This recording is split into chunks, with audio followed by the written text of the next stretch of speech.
ఒక బలమైన శక్తిని ఢీకొట్టాలంటే అంతకు మించి అత్యంత బలం ఉన్న ఒక శక్తి అక్కడ ముందు కనిపించాలి. ఇప్పుడు అదే నరేంద్ర మోడీ రూపంలో చంద్రబాబు నాయుడు గారికి సహకరిస్తున్నారా? నిన్న మొన్నటి వరకు అదే పార్టీ విమర్శించింది తెలుగుదేశం పార్టీ, వైసీపీ బీజేపీ ఒకటే అని, కలిసే ఉంటున్నారు, అందుకే 24 సార్లు ఢిల్లీ వెళ్ళొచ్చారు జగన్మోహన్ రెడ్డి గారు అంటూ కొన్ని లెక్కలు కూడా చేశారు. కానీ ఫైనల్గా చిలకలూరుపేట వేదికగా, ప్రజాకాలం వేదికగా నరేంద్ర మోడీ సైతం జగన్మోహన్ రెడ్డి గారి మీద, వైసీపీ సర్కార్ మీద విమర్శలు చేయడం, ఒకప్పుడు వైజాగ్ సభలో అమిత్ షా ఏ తరహా విమర్శలు చేశారో అవినీతి ప్రభుత్వం అంటూ మళ్ళీ ఇక్కడ కూడా అంటే పదే పదే కరప్షన్ అనే మాట తీసుకురావడం. నిజంగా భారతీయ జనతా పార్టీ టార్గెట్ చేసిందా జగన్మోహన్ రెడ్డిని, లేదంటే దాని వెనక బాబు గారి వ్యూహం ఉందా? ఇది అంశం మీద చర్చించే ప్రయత్నం చేద్దాం. సార్, ముందు వరకు అయితే అనుకున్నా అసలు నిజంగా ఎలా విమర్శిస్తారు ఏంటి, వేరే రకంగా టార్గెట్ చేస్తారా, లేదంటే పథకాలు మావని చెప్తారా, మా పథకాల మీద మీ స్టిక్కర్ వేసుకుంటారా, ఇలా అనుకుంటున్న టైంలో మరొకసారి జగన్ని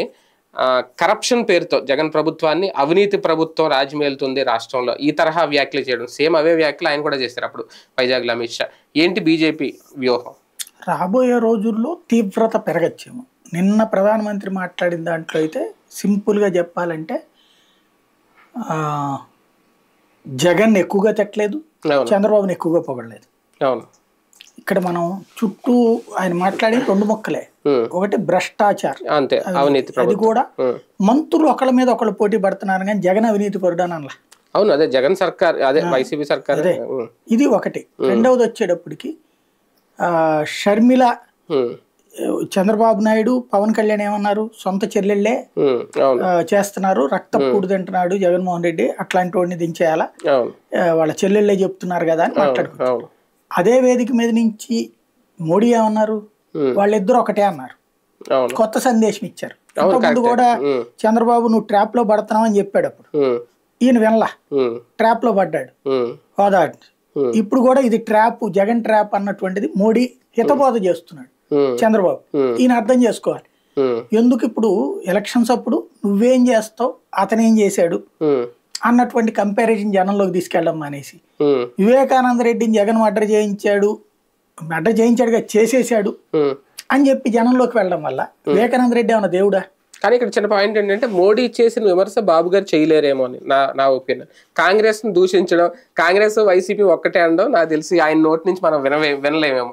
ఆయన అయితే అనేసారు, అది ట్రాప్ రాజకీయం అనుకోవాలా? అదే అనేది చంద్రబాబు నాయుడికి కాంగ్రెస్ వైసీపీ ఒకటని అనలేడు. అదే అంటున్నాను నేను, ఈయన కాబట్టి అనేస్తారు. అది కూడా ఎందుకు అనలేడు అంటే కాంగ్రెస్ పార్టీతో తనకి రిలేషన్ ఉంది కాబట్టి తనకి తెలుసు కాబట్టి. అవును, పక్క ముఖ్యమంత్రి కూడా లేదు కదా, కాబట్టి ఇంకోటి ఆ ట్రాప్ ఎట్లుంటుందో అతనికి తెలుసు. ఇది కాంగ్రెస్ ఆయన ఒకటనలా, ఇక్కడ ఇందులో చాలా లాజికల్ పాయింట్ ఉంది. కాంగ్రెస్ జగన్ ఒకటనలా, వైసీపీ ఒకటనలా, ఆయన వైసీపీ షర్మిల ఒకటన్నారు, వైసీపీ షర్మిల ఒకటి, కాంగ్రెస్ తో ఈయన అంట కట్టట్లా. అట్లా అయి ఉంటే ఈ పాటికి జగన్ సినిమా చూపెట్టేవాళ్ళు జగన్ కి. కాంగ్రెస్ వైసీపీ ఒకటి కాదు, ఇక్కడ జగను షర్మిల ఒకటే, 2 వేరు పార్టీల్లో ఉండి ప్రభుత్వ వ్యతిరేకతని అటుకు మళ్ళిస్తున్నాడు. అది అంటే తన చెల్లెల ద్వారా మళ్ళిస్తున్నాడు కాంగ్రెస్ పార్టీ. అది ఆయన బట్టిన అసలు పాయింట్. ఇందులో కాంగ్రెస్ తో కలిసిపోయాడు అంటలా. కాంగ్రెస్ ని జగన్ వాడుకుంటున్నది అంటే జగన్ ట్రాప్ చేసే దాంట్లో చంద్రబాబుని కిందసారి ఎట్లా ట్రాప్ చేసాడు, ఇప్పుడు కాంగ్రెస్ ని వాడుకుంటూ టీడీపీని మళ్ళీ ట్రాప్ చేస్తున్నాడని ఆయన గ్రహించాడు. నేను ఎప్పటి నుంచో చెప్తున్నది అదే. అంటే ఆల్రెడీ జగన్ ట్రాప్ లో కాంగ్రెస్ పడిందనా? షర్మిల పడింది, చంద్రబాబు పడ్డాడు. కరెక్ట్ చెప్పాలి. నేను ఇంతకుముందు డిబేట్ లో కూడా చెప్పాను, ఇప్పుడు ప్రభుత్వ వ్యతిరేక ఓటు చీలనివ్వకూడదని బీజేపీ జనసేనలతో కలుపుకుంటుంటే, రెండో పక్కన షర్మిలకి హైప్ ఇవ్వడం ద్వారా ప్రభుత్వ ఓట్లు అటు పక్క టర్న్ చేయట్లా. నువ్వు జగన్ ద్వేషించేవాడే కదా, అంటే ఇప్పుడు ఓటు వేయాల్సింది. జగన్ పాజిటివ్ ఓటర్ అటు వెళ్ళడు కదా, జగన్ వ్యతిరేక ఓటు నీకు రావాల్సిన షర్మిలకి షిఫ్ట్ అవుతుందిగా. అదే నేను మోడీ చెప్పింది, నేను ఎప్పటి నుంచో చెప్తున్న మాట అది. అంటే ఓటు బ్యాంక్ చీల్చే వ్యూహం జగన్ కి, ప్రభుత్వ వ్యతిరేక ఓటుని చీల్చే, ప్రభుత్వ వ్యతిరేక ఓటు చీల్చే. అంటే కిందసారి చంద్రబాబు ట్రై చేశాడు పవన్ కళ్యాణ్ ద్వారా. పవన్ కళ్యాణ్ ద్వారా తన వ్యతిరేక ఓటు 2019లో తన ప్రభుత్వ వ్యతిరేక ఓటు పవన్ ద్వారా చీల్పించే ప్రయత్నం చేశాడు, కానీ విఫలమైంది. ఇప్పుడు ఇది విఫలమవుతుందా సఫలమవుతుందా అనేది చూడాలి. ఎందుకంటే ఇక్కడ జగన్ ఆ పని చేస్తున్నాడు తన సోదరు ద్వారా. ఆవిడ ఎంత అగ్రెసివ్ గా వెళ్తే అంతగా ప్రభుత్వ వ్యతిరేక ఓటు చీలాలి. అది అక్కడ ఎత్తుగడ. భారతీయ జనతా పార్టీ గట్టిగా ప్రయత్నాలు చేస్తే వైసీపీకి చుక్కలు చూపిస్తుందా? ఖచ్చితంగా చేయాలి అనుకుంటే చేస్తుంది. ప్రస్తుతానికి దీని మీద అంత ద్వేషం ఉన్నట్టుగా అనిపించట్లేదు. దానికి మేబీ రాజ్యసభ సీట్లు కారణం అయి ఉండొచ్చు. ఎందుకంటే ఇప్పుడు 2026లో మళ్ళీ రాజ్యసభ ఎన్నికలు జరుగుతాయి. అప్పటిదాకా 11 సీట్లు వీళ్ళకే ఉంటాయి. ఆ తర్వాతనైనా వీళ్ళకి వచ్చే సీట్లను బట్టి ఉంటుంది. ఇప్పుడు క్రిందటిసారి ఉందనుకోండి, చంద్రబాబుకి 102 రావటం, వాళ్ళకి కలిపి మొత్తం 107, వీళ్ళకి 67 వచ్చినాయి. ఆ టైంలో వచ్చినటువంటి లెక్క ఏంటి, 2 సీట్లు తెలుగుదేశానికి, 1 సీటు వైసీపీకి వచ్చేది. ఇప్పుడు అట్లాంటి విజయమే వచ్చింది అనుకోండి ఒకవేళ తెలుగుదేశానికి, 2-1. అదే ఇప్పుడు జగన్ గెలిచినట్టు 150 రేంజ్లో గెలిస్తే అప్పుడు 3 సీట్లు వాళ్ళకు వస్తాయి. అప్పుడు కూడా ఏది 2026కి అప్పటిదాకా అప్పుడు కూడా వీళ్ళకి 3 సీట్లు వస్తాయి. వీళ్ళకి అప్పటికి 11లో 3 తగ్గితే ఇంకా 8 ఉంటాయి. 2028 మళ్ళీ ఎన్నికలు కాబట్టి ఇప్పుడు ప్రస్తుతం అప్పర్ హ్యాండ్ ఉంటది. ఇంకోటి అక్కడ బీజేపీకి కావాల్సింది ఏంటి, రేపు రాజ్యాంగ సవరణలు చేయాలి, చాలా వ్యవహారాలు ఉన్నాయి. వాటన్నిటిలో రాజ్యసభలో వైసీపీ మద్దతు కావాలి. ఇంకోటి చంద్రబాబును అపారంగా ప్రేమించాల్సిన అవసరం ఏం లేదు. చంద్రబాబు నాయుడు నమ్మదగ్గ మిత్రుడు, అంత అపారమైన ప్రేమ ఉండదు. పొత్తు పెట్టుకున్న ఎత్తు ఉంటది అంతవరకే. అపారమైన ప్రేమ ఎందుకు కనిపించడంటే ఆయన నమ్మదగ్గ మిత్రుడు కాదు. జగన్ వచ్చేటప్పటికి తన 5 ఏళ్లలో అతను ఎన్నికల్లో పొత్తేం పెట్టుకోవాలా, రాష్ట్ర ప్రభుత్వం కేంద్ర ప్రభుత్వ సంబంధాల్లో భాగంగా సహకారం పొందాడు. ఇంకా కొంచెం ఎక్కువ పొంది ఉండొచ్చు మిగతా రాష్ట్రాలతో పోల్చుకుంటే. దానికి గాను ఒక్కసారి కూడా వ్యతిరేకించాల. సిటిజన్షిప్ అమెండ్మెంట్ యాక్ట్, 3 తలాక్ బిల్లులకు కూడా సమర్థించాడు. ఇక్కడికి వచ్చి ఏదో స్టేట్మెంట్లు ఇచ్చారు కానీ అక్కడ సమర్థించుకొచ్చింది వైసీపీ. తద్వారా ఇబ్బంది పెట్టని నమ్మదగ్గ మిత్రుడు జగన్, ఇబ్బంది పెట్టే నమ్మదగని మిత్రుడు చంద్రబాబు. కాబట్టి ఎక్కువ వెళ్ళట్లా అక్కడ. ఇప్పుడు నేను మాట్లాడిన దాంట్లో కూడా ఎన్డీఏ ప్రభుత్వం గురించి మాట్లాడారు, కాంగ్రెస్ గురించి మాట్లాడారు.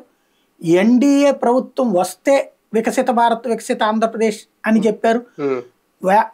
మ్యాక్సిమం 100కి 85% దేశ రాజకీయాలే మాట్లాడారు ఆయన. ఒక్క 15% ఇక్కడది. అందులో కూడా పవన్ కళ్యాణ్, చంద్రబాబు మనతో వచ్చారు కాబట్టి వికసిత ఆంధ్రప్రదేశ్ సాధ్యం అవుతుంది అని చెప్పుకొచ్చారు. ఇక్కడ ఏమేం చేశారో చెప్పుకొచ్చారు, ఏమేం సంస్థలు ఇచ్చారు ఇవన్నీ. అట్లాగే ఇళ్ళు 10 లక్షలు ఇల్లు ఇచ్చామని చెప్పారు. ఇవన్నీ చెప్పుకొచ్చారు తప్పించి జగన్ అన్నది 2 ముక్కలు అది. కాబట్టి ఇక్కడ బిల్లుల విషయంలో చిన్న క్లారిటీ ఇందాక అన్నారు కదా, అంటే మొన్న ఇండియా టుడే కాన్క్లేవ్ లో అమిత్ షా మాట్లాడినప్పుడు ఇదే డౌట్ అక్కడ రేజ్ చేస్తే, అన్ని బిల్లుల్లో మాకేం మద్దతు ఇవ్వలేదు, వాళ్ళ సిద్ధాంతాలకు అనుగుణంగా ఉన్న బిల్లులకే మాత్రమే మద్దతు ఇచ్చారు తప్ప అంతకు మించి వైసీపీ మాకు చేసింది ఏం లేదంటే అమిత్ షా మాట్లాడడం. అంటే అక్కడ ఏమి అంతగా వైసీపీని భుజాన్ని వేసుకున్నట్టయితే బీజేపీ కనిపించట్లేదు. బిల్లుల విషయంలో మాకు మద్దతు ఇచ్చేసారు, మా వెనక ఉంటుందనే ఫీలింగ్ అయితే బీజేపీలో లేదేమో అనిపిస్తుంది. ఎలక్షన్స్ అప్పుడు అట్లాగే మాట్లాడాలి. అట్లా కాకపోతే జగన్ ఎందుకు వదిలేశారు వీళ్ళు? ఇప్పుడు స్టాలిన్ ని మాట్లాడారు. ఇప్పుడు తమిళనాడులో స్టాలిన్ ని డైరెక్ట్ గా ఎక్కి దిగాడు కదా మోడీ. మమతా బెనర్జీని, కేసీఆర్ ని, కుటుంబ పార్టీలు లేకపోతే అవినీతి పార్టీలు ఇవన్నీ మాట్లాడుకోవచ్చు. అంటే వాళ్ళతో అంత ఏం లేదు కదా, వాళ్ళందరూ ఇదే కదా కాంగ్రెస్ పార్టీ మద్దతుదారులే కదా, స్టాలిన్ గానీ వీళ్ళందరూ. ఇది తమిళనాడులో మోడీ విమర్శించారంటే వాళ్ళనే జగన్ ఎలా కంపేర్ చేయగలుగుతాం? ఇప్పుడు మమతా బెనర్జీ లెక్కనైతే కాంగ్రెస్ నాయకురాలు కాదు కానీ INDIA కూటమిలో ఉన్న వ్యక్తే కదా. ఎప్పటి నుంచి కాదు, ఎప్పటి నుంచినో ఫుల్ గానే ఎక్కి దిగుతారు కదా. అదే అంటున్నాను. ఆ టైప్ లో ఇక్కడ చేయలేదు కదా. అవును, అదే. కేసీఆర్ అయితే కాంగ్రెస్ మనిషి కాదు లెక్కనైతే. కేసీఆర్ మీద తీవ్ర స్థాయిలో విరుచుకుపడ్డారు కదా. మీరు అన్నట్టు అవి 2 అయితే వాళ్ళదనుకో స్టాలిన్. కేసీఆర్ అట్లా కాదు కదా, ప్రాంతీయ పార్టీనే కదా. అటు కాంగ్రెస్ కి రెంటికి చెడ్డరావిడే కదా. కానీ కేసీఆర్ మీద కూడా పూర్తిగా విరుచుకుపడ్డారుగా. ఆ స్థాయిలో ఫస్ట్ మీటింగ్ లో లేదు, ఏమన్నా నెక్స్ట్ మీటింగ్స్ లోకి వెళ్తుంది. ఇంకోటి అమిత్ షా జగన్ ని ప్రత్యేకించి ఏమి లెక్క తీసుకోడు. మోడీ జగన్ ని పాజిటివ్ గా చూస్తున్నాడు, అది తేడా. అంటే అమిత్ షా టీడీపీని పాజిటివ్ గా చూస్తున్నారు. లేదు, అమిత్ షా రాజకీయంగా చూస్తాడు, నికరంగా చూస్తాడు. ఇంకోటి వైసీపీ ఏం తమకేమి పెట్టు కాదని చెప్పే ప్రయత్నం చేస్తాడు అతను. ఎవరు తమ పెట్టు కాదని చెప్తాడు. సంక్షేమం గురించి, పథకాల గురించి మాట్లాడారు నన్ను వేదిక మీద. అంటే భారతీయ జనతా పార్టీ ఇచ్చే పథకాలు బాబు గారు కూడా ఈ ప్రస్తావించారు అనుకోండి. ఈయన కూడా లెక్కలు చెప్పారు ఇందాక మీరు అన్నట్టు 10 లక్షలు ప్రధాన ఆవాస్ యోజన కింద ఇవన్నీ. కానీ ఎక్కడ వైసీపీ ఇచ్చే పథకాల్లో మా భాగస్వామ్యం ఉందని కానీ అవన్నీ మేమే ఇస్తున్నాం కానీ చెప్పకుండా ఒక బ్యాలెన్స్ షీట్ అనేది మెయింటైన్ చేస్తుంది బీజేపీ. జగన్ విషయంలో ఎందుకు ఓపెన్ అయిపోవచ్చు కదా? బేసిక్ గా ఆ పథకాలన్నీ వాళ్ళయ్యే అన్న విషయాన్ని చెప్పారు అక్కడ, అంతే. ఆయుష్మాన్ భారత్ చెప్పారు, లెక్కన లేవు. అంటే వీళ్ళు ట్రాన్స్లేషన్ లో చెప్పడం గానీ, లేకపోతే బీజేపీ రాష్ట్ర నాయకత్వం చెప్పుకోవడం గానీ, అది మోడీ నెక్స్ట్ మీటింగ్ లో చెప్తారేమో, ఏది మా పథకాలకి ఇక్కడ కాపీలు కొట్టుకుంటున్నారు అన్నటువంటి స్టిక్కర్లు వేసుకుంటున్నారు. అయితే ఇందులో కొంత లాజిక్ ఆయనకి ఐడియా ఉంది. ఫర్ ఎగ్జాంపుల్ అనేక సార్లు జగన్ వెళ్ళి ఏమడిగి వచ్చాడు, మొత్తం వైట్ రేషన్ కార్డులకి బియ్యం ఇవ్వండి అని అడిగి వచ్చాడు. కేంద్ర ప్రభుత్వం ఇస్తుంది ఎంతమందికి? 85 లక్షల మందికి ఆంధ్రాలో. రాష్ట్ర ప్రభుత్వం ఇస్తుంది ఎంతమందికి? 1,45,000 కుటుంబాలకి. అంటే 3 లక్షల మందికి ఇస్తున్నట్టు, దగ్గర 3 కోట్ల మందికి. అంటే కేంద్రం దృష్టిలో అర్హులైన వాళ్ళు 82 లక్షల మంది ఉన్నారు, కానీ వీళ్ళు ఇంకా ఎక్కువ ఇస్తున్నారు. అది మోడీకి తెలుసుగా, అందుకని నేను మొత్తం ఇక్కడ ఇవన్నీ మాయి అని చెప్పలే ఆయన. ఇంకోటి, ఈ కేంద్రం ఇచ్చే బియ్యం ఇక్కడ ఇప్పిస్తున్నాడు. రెండోది వచ్చేటప్పటికి ఆయుష్మాన్ భారత్, అందులో అందరికి ఇవ్వట్ల. వాళ్ళు white ration card real holder ఎవరైతే అవసరం ఉంటుంది, అంటే 4 లక్షల రూపాయల జీతగాళ్ళకి మాత్రమే లెక్క. కేంద్రం చెప్పే వీళ్ళు వచ్చేటప్పటికి వైట్ రేషన్ కార్డు వాళ్ళందరికీ చాలా మందికి ఇచ్చేస్తారు. కాబట్టి అంటే అది కూడా 85 లక్షల మందికే రాష్ట్ర అక్కడ కేంద్రం లెక్క వస్తుంది, మిగతా రాష్ట్రం కౌంట్ వస్తుంది. అందుకని చెప్పి అది కూడా నరేంద్ర మోడీ పూర్తిగా ఇక్కడ చేయలే. అట్లాగే మిగతా ఏవైతే 10 లక్షల ఇల్లు జగనన్న కాలనీలో భాగమే కదా ఈయన చెప్తున్నట్టు, కానీ ఎక్కడ జగనన్న కాలనీ అంటారు తప్ప ప్రధానమంత్రి ఆవాస్ యోజన అనేది ఎక్కడ లేదు. ఇదివరకు కూడా అంతే కదా, టిట్కో ఇళ్ళు అయినా కేంద్ర ప్రభుత్వానియే కదా. కాబట్టి దాంట్లో ఒక లెక్క ఉంటది, స్థలం అన్నటువంటి దాంట్లో 60-40 ప్రభుత్వం పెట్టుకోవాలి, రాష్ట్ర ప్రభుత్వం. ఇళ్లకు మాత్రం కేంద్రం ఇస్తుంది, కానీ దాంతో ఇళ్ళు అవుతున్నాయ్యా. 1,80,000 రాష్ట్ర రూరల్లో, 2,80,000 అర్బన్ లో. దాంతో అవ్వట్లేదు కదా.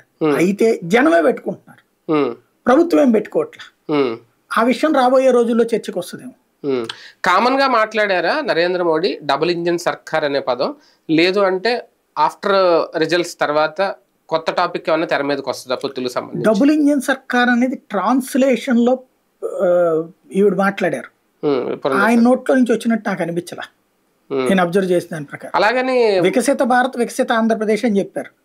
డబుల్ ఇంజిన్ సర్కార్ అనే దానికి ఆయన వాళ్ళ భాష ఒకటి వేరు. డబుల్ ఇంజిన్ సర్కార్ అంటే కేంద్రంలో రాష్ట్రంలో బీజేపీ ప్రభుత్వం అయితే డబుల్ ఇంజిన్ సర్కార్ అంటారు, కానీ ఎన్డీఏ భాగస్వాములు డబుల్ ఇంజిన్ సర్కార్ అంటారు. కాబట్టి ఆ పదం ఆయన నోట్లో నుంచి రాలా.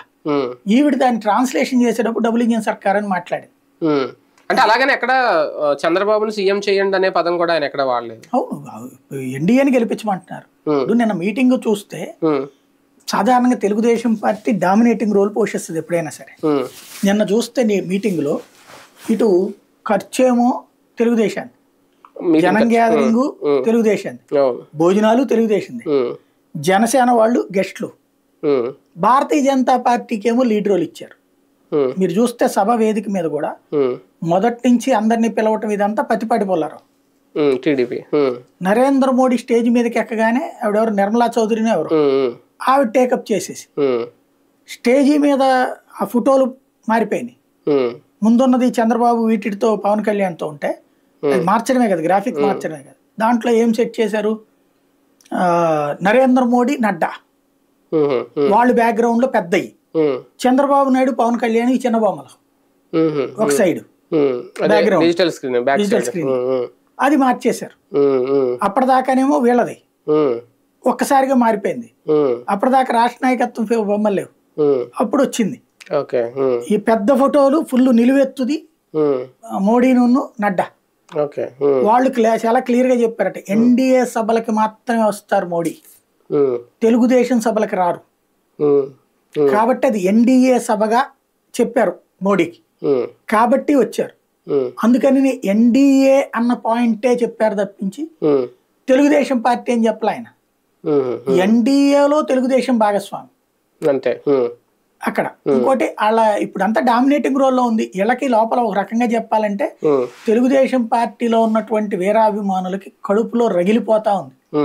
మొన్న చంద్రబాబు పొగట్టం, జగన్ ఎక్కువగా తిట్టకపోవడం మోడీ, అదే సందర్భంలో ఎన్డీఏ అంటూ మీటింగ్ పెట్టింది మా సొమ్ములతోనూ మీద అన్నటువంటి కసితో. రేపు పొద్దున కనుక మళ్ళీ విభేదాలు ఏమైనా వచ్చినాయి అనుకోండి, ఇవన్నీ రగిలిపోతారు రేపు పొద్దున, అప్పుడు బరస్ట్ అవుతారేమో.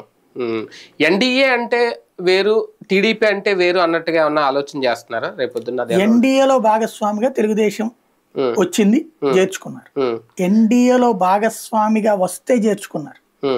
తెలుగుదేశం కూటమిలోకి బీజేపీ రాలా.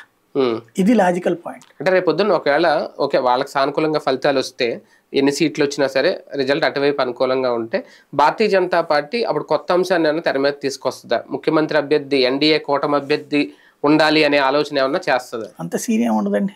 లేదంటే ఈయనకి ఇచ్చేస్తారా, బాబు గారికి ఇచ్చేస్తారా పట్టం? బాబే పరిపాలిస్తాడు, అందులో డౌట్ ఏం లేదు. వాళ్ళు అధికారంలోకి వస్తే అందులో ఇంకేం ఉండదు. అంటే ఆయన డబుల్ ఇంజన్ సర్కార్ అనే టాపిక్ రావడం ఎక్కడ చంద్రబాబు సీఎం ఆయన అన్నది వికసిత ఆంధ్రప్రదేశ్, వికసిత భారత్ పదే పదే మాట్లాడింది. దాన్ని డబుల్ ఇంజన్ సర్కార్ అని అనువదించింది ఈవిడ.